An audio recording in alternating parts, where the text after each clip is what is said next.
감사합니다. 예, 이 시간엔 제32강으로서 제3부 8강에 해당됩니다. 계속해서 교회론을 말씀드립니다.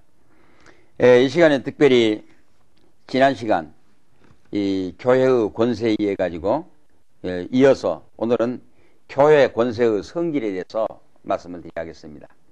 그러면 교회가 이와 같은 그 당회가 권세를 갖는다 해서 그러면 무한정 권리를 갖느냐? 이 교회의 권세의 성질에 대해서 우리가 분명히 알고 앞으로 우리가 교회에서 우리가 이 권리 행사를 해야 합니다. 그러면 교회의 권세의 성질이 첫째는 영적 권세입니다. 이건 물리적인 권세가 아닙니다. 영적 권세. 이 영적 권세라고 하는 것은 하나님의 성령에 의해서 성령께서 주신 권위이기 때문에 영적 권세입니다. 그러니까 아까 본 이야기대로 우리 교회에서 필요한 것들을 당회에서 결정드린다고 했습니다. 그리고 교회에서 여러 가지 직분자들을 임명합니다. 그러나 임명권자가 목사입니다. 당회장이죠. 그러나 그 배후의 권세의 원리에 그 권세의 성질은 바로 하나님의 성령에서 영적으로 주신 것입니다. 그렇기 때문에 교회에서 어떤 일을 하든지 간에 우리가 기도하고 행하지 않습니까? 사람을 임명하고 일을 행하고 하는 그거는 하나님의 성령의 영적 권세에다가 의존하기 때문에 이와 같이 그래서 교회의 권세의 성질은 첫째 영적인 권세다. 이걸 우리가 알아줘야 합니다. 그래 지난번에도 한번 얘기한 바 있습니다만 우리가 교회에서 맡겨진 일을 우리는 감사한 마음으로 충성스럽게 수행해야 합니다. 이거는 영적 권세에 내가 참여할 수 있는 기회를 타서 우리가 봉사도 할 수가 있고 우리가 이제 교회에서 직분을 수행할 수 있다 하는 이 말이겠습니다. 특별히 요즘에 현대인들 가운데서 조금 이제 내가 배웠다. 또 집에서는 내가 별로 이제 좀 지저분한 일을 하지 않는다 해가지고 교회 가서 봉사하기를 꺼려합니다. 아마 유명한 일 있죠. 8.15 해방이 되기까지 우리나라의 민족주의의 대표적인 인물로서 평양에 계셨던 조만식 장로님을 들 수가 있습니다. 그 조만식 장로님 같은 분은 우리 전 민족을 대표한 할 수 있는 그러한 지도자입니다. 정말로 남북한이 같이 우리가 통일된 상태로 해방을 맞이해갖고 통일된 상태로 있었다면 아마 초대 대통령의 이승만 박사보다도 조만식 장로님이 더 우러러 추대를 받았을 것입니다. 그렇게 훌륭했던 장로님이 자기 섬기는 교회에서 무엇을 했느냐.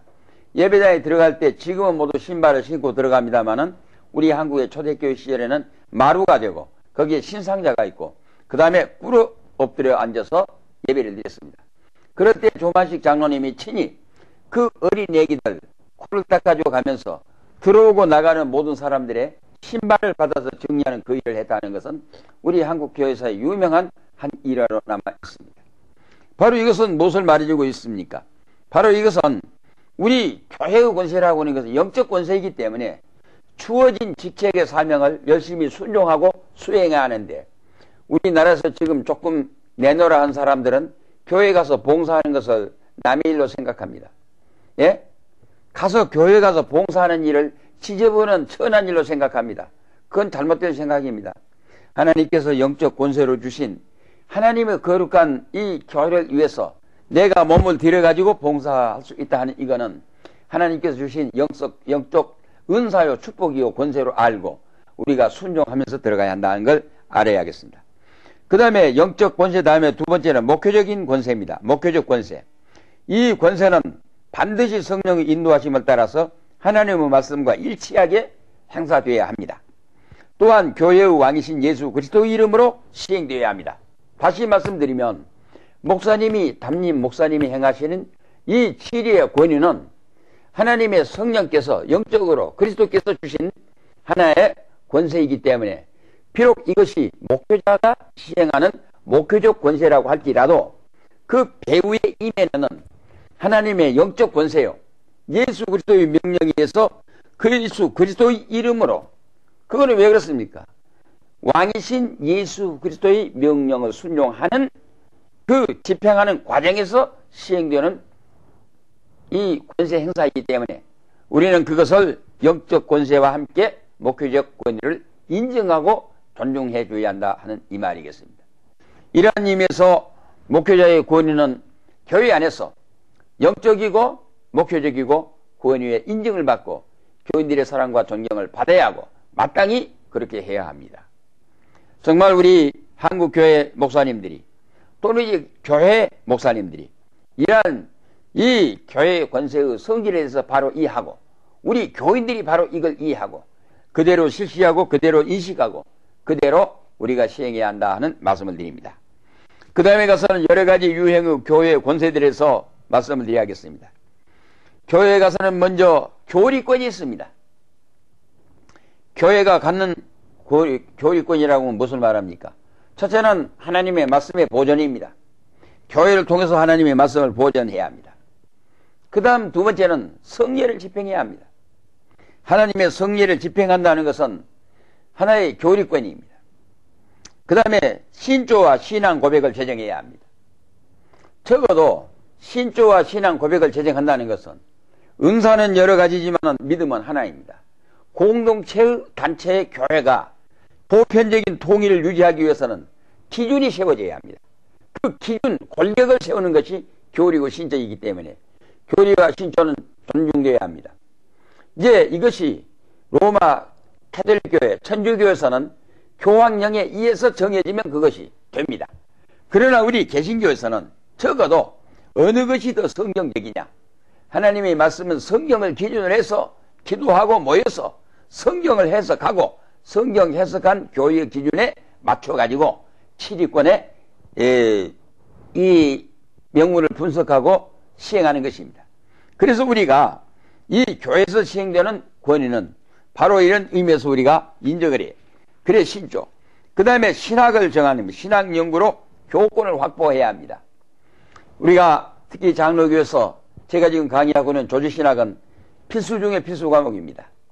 이 신학적 이 사상의 체계가 확실히 분명하게 정립이 되어 있지 못할 때에 목회자들은 엄청난 혼선에 빠져버립니다. 사실 우리 한국교회 목사님들의 지금 아쉬운 점이 있다고 하면은 신학 정립이 되어 있지 못하다고 하는 이 문제입니다. 바로 이것이 오늘날 전 세계를 대표할 수 있는 교회가 우리 한국교회인데 한국 신학이 정립이 되어 있지 않는다는 이 아쉬움이 있습니다. 이제 우리가 또 특별히 제가 생각하고 하나님 앞에 기도하고 원하는 바는 이 신학 강의를 통해 가지고 분명히 성경에 가장 접근해서 근사치로 성경 교리가 제시하고 있는 그대로의 바른 신학을 우리 한국교회 신학으로 정립해 지기를 간절히 바라는 마음에서 앞으로 이 일을 계속할 것을 제가 이제 다짐하고 또 여러분에게 이야기 드립니다. 왜 그러느냐? 우리 신학이 바로 정립이 되어 있지 못하면은 목회를 한다는 것은 1년, 2년 끊는 것이 아니라 평생 해야 하고 예수님 오실 때까지 이어줘야 합니다. 여기에서 신학적 사상의 체계가 바로 정립이 되어 있지 못하면은 우리는 엄청난 혼선, 자기의 갈피를 잡지 못하고 방향 감각을 상실해서 이 세속화로 물들어버리는 경우들. 우리 한국교회가 오늘날 어려움이 있다고 하면 우리 목회자들의 신학적 사상이 투철하지 못한 데서 왔다고 보아야 합니다. 이러한 문제들이 바로 교회가 갖는 교리권이라. 이 교리권 우리가 바로 지키기 위해서 행해야 한다 하는 이런 문제로 이야기를 드려야겠습니다. 그 다음에 이제 교회의 치리권입니다. 교회의 치리권은 아까 전에 당회가 갖는 최고의 권위인데 또 노회가 갖는 총회가 갖는 권위인데 이거는 왜 교회가 이 치리권을 행사해야 하느냐? 교회의 순결을 유지하기 위해서는 치리권이 반드시 이제 시행되어야 합니다. 그 다음에는 교회의 질서 유지입니다. 소위 교회의 헌장을 작성해서 총회가 헌법을 갖습니다. 우리 대한예수교 장로회면 대한예수교 장로회 헌법을 갖습니다. 모든 그 원리로부터 시작해서 조직과 그 내용에 대한 예배, 모든 심지어는 결혼, 무슨 사망했을 때 모든 내용들이 전부 교회가 보편성과 통일을 유지하기 위해서는 헌장을 갖습니다. 이거 헌법의 정의입니다. 그 헌법을 갖는 이유가 바로 교회의 신성을 유지하기 위해서, 교회의 질서를 유지하기 위해서, 이 보편적인 교회의 역사성을 맥을 이어가기 위해서 바로 교회의 헌장을 제정한 이것이 교회의 지리권. 그 다음에는 권징시해입니다. 아까 전에 얘기대로 권징이라는 것이 책벌, 바로 이거는 회개의 기회를 주고 교회의 성결을 유지하고 오염을 방지하고 이 믿음과 믿음이 아니라는 불신, 여기에 대한 선을 그어서 차단하기, 시비를 가려주기 위해서 이와 같이 이거는 교회의 치리권에 해당되는 문제다 이 말입니다. 그러므로 교회는 치리권을 가지고 그 다음에 교리권을 갖는다. 이 두 가지 문제입니다. 그 다음엔 하나님의 은혜의 수단으로서 하나님의 말씀에 대해서 교회가 어떻게 생각해야 할 것인가. 하나님의 말씀은 최고 은혜의 수단으로 우리가 이해를 하고 있습니다. 교회에서 우리가 하나님의 말씀을 보존해야 한다고 했습니다. 이거는 뭐냐? 하나님의 말씀은 최고 은혜의 수단입니다. 하나님의 말씀이 없었다고 하면 우리 아무것도 모릅니다. 여러분들이 아마도 이제부터 시작해서라도 이 하나님의 말씀인 성경을 좀 더 깊이, 좀 더 가까이, 좀 더 사랑하고 이 성경 말씀을 날마다 읽으세요. 이거는 하나님께서 최고 은혜의 수단으로 주신 하나님의 은혜에 참여하는 비결의 방법이 될 것이기 때문입니다. 그 다음에는 교회를 주신 것 자체가 하나님의 은혜의 수단이라는 걸 우리가 알아야 합니다. 우리에게 교회를 주셨다. 내가 평생토록 교회 하나를 개척해서 세워봤다. 이거는 하나님에게 분명히 이 다음에 하늘나라에 기록이 되어서 하나님에게 상급받을 수 있는 아주 귀하고 거룩하고 좋은 일입니다. 그래서 우리가 교회를 반드시 우리가 이 개척해서 세울 줄 알아야 하는데 교회를 주신 것 자체가 하나님의 은혜의 수단이기 때문에 이 깊은 높은 하나님의 은혜의 수단에 참여하기 위해서는 우리가 교회 개척에 열을 내야 합니다. 제가 신학교 다닐 때만 하더라도 신학교를 졸업하기 이전에 반드시 한 군데 교회를 하나 이상 개척을 해야 그 실적으로 들어가서 목사 한 수 받는데 절대적인 이 참고로 제공하게 되었습니다. 그런데 오늘날은 그렇지 못하고 있는데 이건 좀 아쉬운 일이 아닌가 이렇게 생각합니다. 그 다음에 하나님의 말씀과 성례와는 밀접한 관계를 가지고 있습니다. 소위 우리가 성례를 집행하는데 성례가 먼저냐 말씀이 먼저냐, 순서로 따지면 말씀이 먼저입니다. 성례를 집행한다는 건 말씀에 주어진 대로입니다. 이 모든 것이 하나님의 은혜의 수단인데 이걸 말씀을 통해서 주신 하나님의 은혜의 수단으로 이렇게 나타난다는 이 말입니다. 그 다음에는 은혜의 말씀으로서 말씀의 두 부분은 율법과 복음이 있습니다. 우리가 구약 성경을 논할 때 율법이랍니다. 신약 성경을 이야기할 때 복음이라고 합니다. 그러면 율법이 은혜라고 하는 것은 갚으려야 갚을 수 없이 하나님이 주시는 그대로의 선물이기 때문에 바로 이것이 복음이고 예수 그리스도 속죄의 구원을 통해서 우리에게 베풀어 주신 하나님의 은혜의 사랑입니다. 그러면 율법은 지난번에 이야기했듯이 모세 오경만 하더라도 하라 하지 말라 하는 강제 규제의 명령이 율법으로 주신 것이 613가지입니다. 구약 전체를 따지면 약 1300가지의 강제 규제의 명령이 하라 하지 말라. 그래서 구약 성경을 율법이라고 합니다. 그러면 왜 이렇게 율법을 주셨느냐? 사람이 지킬 수 있느냐? 못 지켜요. 어떻게 이거 다 지킬 수가 있습니까? 율법에 이제 거리끼지 않는 행동이 없습니다. 그런데 두 가지 목적. 율법을 주신 것은 첫째는 하나님의 요구가 이것이다. 하나님의 요구입니다. 그 다음 두 번째는 율법을 통해서 지킬래야 지켜야 하나님의 요구에 따라줘야 하는데 못 지키니까 죄인이라는 걸 알게 하기 위함입니다. 그러니 율법을 예수 그리스도가 완성을 시켜 죄값을 지불하시고 완수하셨습니다. 바로 이게 복음입니다. 그러니까 율법이 없는 복음도 없고 복음이 없는 율법도 없고, 그래서 은혜의 말씀으로 주신 말씀의 두 부분은 율법과 복음이 동등한 본질적 이 위치와 자격을 내용을 가지고 우리에게 베풀어 주신 하나님의 경륜이여 뜻이요 하나님의 은혜의 수단으로 알고 우리가 구약도 사랑하고 신약도 사랑하고 날마다 하루 세 끼 밥을 먹듯이 이 성경 말씀을 열심히 읽어서 하나님의 거룩한 말씀의 사람들이 되어야 한다는 말입니다.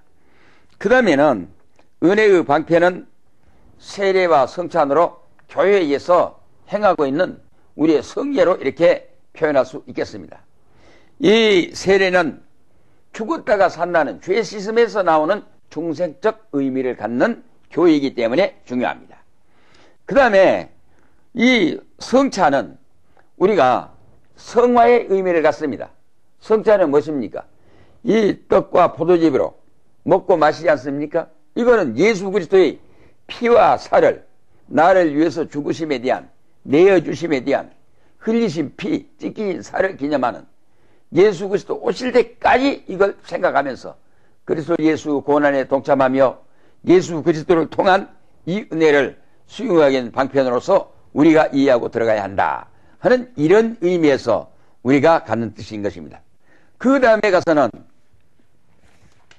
우리가 이 성례 교리에 대한 이 바른 이해를 해야 할 필요가 있어 이 성례 교리에 대해서 좀 말씀드리겠습니다. 우리가 영어로는 이 성례 교리를 The Doctrine of the Sacrament라고 이렇게 얘기를 합니다. 그러면 성례가 갖는 교리를 어떻게 우리는 이해하고 들어가야 할 것인가? 말씀과 성례와의 관계입니다. 아까 전에도 조금 전 시간에 말씀을 드렸습니다만은 말씀과 성례는 밀접한 관계를 갖습니다. 하나님의 말씀은 성례가 없어도 존재할 수 있고 또 은혜의 수단으로서 완성적인 것이기는 합니다. 그렇기 때문에 하나님의 말씀은 성례가 없이도 존재합니다. 그러나 그와 반대로 성례는 말씀이 없이는 존재할 수 없고 완성에 도달할 수도 없습니다. 그러니까 하나님의 말씀이 필수적이고 하나님의 말씀에 의해서 성례가 시행되는 것입니다. 그러므로 성례를 안 받았다 할지라도, 즉 세례를 안 받았다 할지라도 이 구교 천주교에서는 성례를 중요시합니다만 우리는 말씀을 중시합니다. 그 다음에는 이제 성례는 인간에게 특별히 도움을 줍니다. 그것은 청각보다도 시각의 호소함으로 훨씬 더 인상적입니다. 그래서 우리가 이제 청각적인 것은 말씀으로 봐야 하고 시각적인 것은 우리가 성례로 봐야 합니다. 그러나 말씀과 성례는 다 같이 하나님이 창시자요 중심적인 내용이 바로 하나님이 계신다 하는 이걸 우리가 알아야 합니다. 그래서 우리가 신비적인 영적인 의미에서 모두 우리가 이 말씀과 성례에 대해서 우리가 바로 이해하고 들어가야 한다 하는 이 말입니다. 그러면 말씀과 성례와의 차이를 우리가 어떻게 구별지어야 할 것인가 이 말씀입니다. 말씀은 절대적으로 필요하나 성례는 그렇지 않다. 이걸 첫째 알 수 있습니다. 그 다음에 말씀은 신앙을 일으키고 강화하지만은 성례는 그것을 강화할 것뿐이다. 믿음을 일으키는 것은 성례가 아니고 말씀입니다. 그래서 여기에서 약간 차이를 갖습니다. 그 다음에 말씀은 세계에 전파되지만 말씀은 무작위적으로 전 세계 전 인류에게 누구에게나 전파되어야 합니다. 그러나 성례는 그렇지를 못합니다. 성례는 언약 가운데 있는 사람에게만 시행됩니다. 즉 우리 직접적인 이해대로 하면은 성례는 세례받은 세례교인에게만 이 집행이 되고 해당됩니다. 그러나 말씀은 전 세계 전 인류 믿든지 안 믿든지 누구에게나 다 설파되는 것이 하나님의 말씀이라는 말인 것입니다. 그러면 성례가 과연 왜 필요한가? 성례의 필요성에 대해서 말씀을 드리겠습니다. 로마 천주교에서는 세례가 구원을 받는 모든 사람들에게 절대적으로 필요하며 세례를 받은 후에 죽음에 이르는 벌을 범한 자는 고해의 성사가 필요하다고 이렇게 말을 합니다. 그러나 현진 성찬 그리고 이 종부성사는 시행을 명령받고 탁월하게 도움이 되는 경우에만 필요하다고 이렇게 말하고 있습니다. 그런데 이것이 우리 개신교회는 뜻을 달리하고 있습니다. 어떻게 달리하고 있느냐? 세례가 구원에 절대적으로 필요한 것이 아니고 다만 하나님의 명령에 비추어서 의무적인 것으로 이행한다. 하라고 하셨으니까 명령에 따라서 하고 그런 의의를 가졌다 하는 의미입니다. 그래 또 조금 더 말하면 적극적으로 말하면은 이 세례는 죄에 대해서는 죽고 의에 대해서는 그리스도의 부활과 함께 산다. 그런 걸로 너희들이 시행하라. 그래 물로서 하고 그 물로서 하는 의식 이면의 내용에 성령의 영적 성령의 세례가 게재되어 있다 하는 말입니다. 고의적으로 성령의 사용을 멸시하는 것은 바로 영적인 빈곤을 조리할 뿐만 아니라 파멸적인 경향으로 나아갈 수도 있기 때문에 하나님의 명령에 의무적으로 따라 순종해야 합니다. 이것은 바로 의도적으로 그리고 완악하게 하나님께 불순종하는 것이기 때문에 우리가 이 성례를 경홀히 여긴다거나 외면한다거나 멸시하면 결국 하나님의 축복한 은혜를 스스로 배제하고 거부하는 배신의 행위가 된다는 걸 알아야 합니다. 그 다음에는 구약 성례와 신약의 성례의 비교를 좀 해봐야겠습니다. 구약에, 그런데 우리가 구약에는 어떤 성례가 있었는가 하게 되면은 구약에는 할례와 그 다음에 이제 유월절 이 두 가지 있었습니다. 그러나 구약의 성례는 예표적인 의미인데 비해서 신약의 성례는 영적인 것으로서 본질적인 차이가 없긴 하지만은 형식상으로 약간의 차이를 가질 뿐이다 하는 이 말입니다. 그래 첫째는 구약의 성례는 영적 의미 이외에 국가적인 국면을 지니고 있다는 걸 성경을 통해서 우리가 구분해 볼 수 있습니다. 그 다음에 구약의 성례는 그리스도를 향하여 앞을 바라보며 장차 효과가 나타날 은혜의 소위 인호로서 우리가 사용했습니다. 그러나 신약의 성례들은 그리스도와 그의 완성된 구속의 제사를 회고하는 의미에서 직접적인 관계를 갖는다. 그러니까 구약에 나오는 모든 그것들은 신약에 나타날 것들의 예표적인 의미를 가졌다 하는 이런 말입니다. 그래서 우리가 구약 시대 전체로 보아서 구약의 성례들은 신약의 성례들이 들이 하는 바와 같이 풍부한 영적 은혜의 양을 받는 자에게 전하지 못했다. 바로 이런 의미로 우리가 얘기할 수 있습니다. 그러니까 구약에 시작되어서 예표적으로 주었던 것들이 신약에 이어서 완성됐다.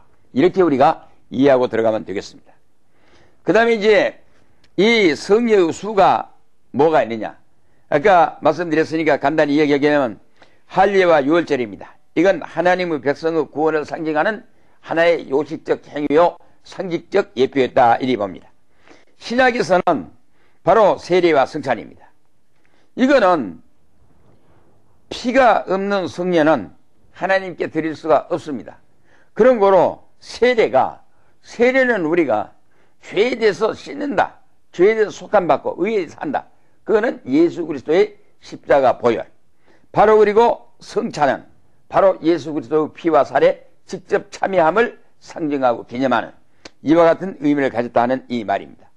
물론 로마 천주교에서는 이 세례 성찬 외에 견신예, 고해성사, 안수례, 결혼예, 이 종부성사, 이 종유예 등 7가지 성례를 논하고 있습니다만은 우리는 이제 세례와 성찬 두 가지로 성례를 이야기합니다. 그러면 세례를 우리가 어떻게 베풀 것인가? 우리 장로교 헌법은 어린아이들에게는 만 3살까지 유아세례를 베풉니다. 그건 부모님들의 믿음에 따라서 베푸는 것입니다. 그러나 성년이 되었을 때는 예배당에 만 14세 이상이 되어가지고 교회에 출석한 지 6개월 넘은 사람에게 입교 문답을 해서 입교인으로 되고, 그 다음에 그 후에 무흠 6개월, 잘못이 없이 6개월, 그러니까 내가 교회에 나온 지 만 1년이 되었을 때 그 사람들에게 당회에서 문답을 통해 가지고 세례 문답이 합격한 사람을 이제 세례를 베풀어서 주게 되어 가지고 있습니다. 그 다음에 성례, 이 성찬식은 세례 교인에 한해서, 그러나 세례 교인이라 할지라도 책벌 중에 있는 사람에게는 시행이 집행 정지됩니다. 그 다음에 유아 세례를 받고 입교 문답을 하지 않은 사람도 세례 베풀 수가 없습니다. 그런 거로 남녀노소 없이 현재 우리가 이제 어떤 치료에 놓여 있지 않은 한 어느 교회에서든지 세례 교인은 이 성찬에 참여할 수 있는 자격을 받습니다. 그런데 세례에 있어서 이제 우리가 특별히 구분해서 보아야 할 것이 있습니다. 세례에 대해서 우리가 구분해 보아야 할 것이 뭔가 하게 되면은 바로 적수례와 침수례입니다. 적수례라는 것은 손에 물을 머리 위에 끼얹었다는 그 말이고, 우리가 장로교에서 하고 있는 것. 그 다음에 침례교사대로 물에 잠겼다는 그 말입니다. 물속에 풍 들어갔다 나왔다. 물론 예수님 때는 세례 요한에서는 물속에 들어갔다가 나왔다는 게 일반적으로 통용되고 있습니다. 그러나 도중에 성경을 보면 나오면서 약식으로 머리 위에 물방울을 던지는 것으로 이렇게 적수 세례를 베풀었다는 것으로 또 이해될 수가 있습니다. 그러나 문제는 침수가 됐든지 적수가 됐든지 요식적인 행위가 중요한 것이 아니라 성부와 성자와 성령의 이름으로 베풀었다는 신령한 영적 권위의 근거입니다. 그러므로 우리가 침례를 받았든지 적수를 받았든지 어느 교회에서든지 삼위 이름으로 한 번 세례를 받은 사람은 다시 두 번 다시 세례를 받을 수 있는 재세례가 없다는 걸 알아야 합니다. 그런 거로 다른 교회에서 세례를 받았다 할지라도 우리 교회에서 인정을 해줘야 합니다. 그래서 이거는 또 시리아에 있다가 책벌을 받았다가 세례교인이 다시 돌아오면 그 사람에게도 이제 입교 다시 문답은 할지라도 세례를 다시 베풀지는 않습니다. 요식적 행위는 우리가 이렇게 했다 할지라도 삼위의 이름의 권위는 바꿀 수가 없습니다. 그래서 우리가 세례는 적수례나 이 세례나 그 교단에 정해진 규정에 따라서 하되 원리는 같다 하는 이걸 알고 들어가면 되겠습니다. 오늘은 여기까지 말씀을 드리고 마치겠습니다. 감사합니다.